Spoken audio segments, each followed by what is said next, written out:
బాహుబలి రికార్డుల గురించి చెప్పుకోవాలంటే చాలానే ఉన్నాయి.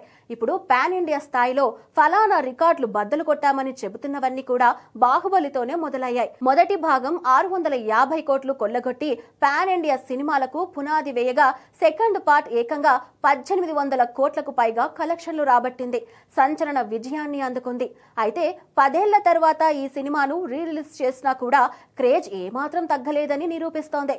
టాలీవుడ్ రీ రిలీజ్ ట్రెండింగ్ లో భాగంగా అక్టోబర్ 31న బాహుబలి ది ఎపిక్ రిలీజ్ చేశారు. 2 పార్ట్స్ ఒకే పాటుగా థియేటర్లకి రావడంతో భారీ ఓపెనింగ్స్ రాబట్టి సెన్సేషన్ క్రియేట్ గా చేసింది.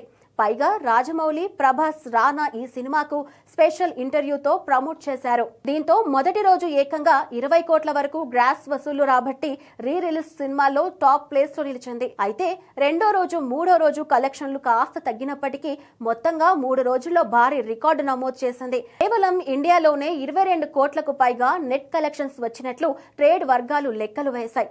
అదే వరల్డ్ వైడ్ గ్రాస్ పరంగా చూస్తే 40 కోట్ల మార్క్ దాటి 50 కోట్లకు చేరుతున్నట్టుగా చెబుతున్నారు. ఈ మధ్య రిలీజ్ అవుతున్న కొత్త సినిమాలకు కూడా ఈ రేంజ్ కలెక్షన్స్ రావడం లేదు. దీంతో రీ రిలీజ్ మూవీస్ లో బాహుబలి సరికొత్త బెంచ్ మార్క్ సెట్ చేసిందని చెప్పాలి. టోటల్ రన్ లో ఊహించని నెంబర్ దగ్గర అలాగే ఉందని ట్రేడ్ అంచనా వేస్తోంది. మొత్తంగా బాక్సాఫీస్ దగ్గర బాహుబలి ది ఎపిక్ కలెక్షన్స్ మాత్రం కుమ్మేస్తుందనే చెప్పాలి.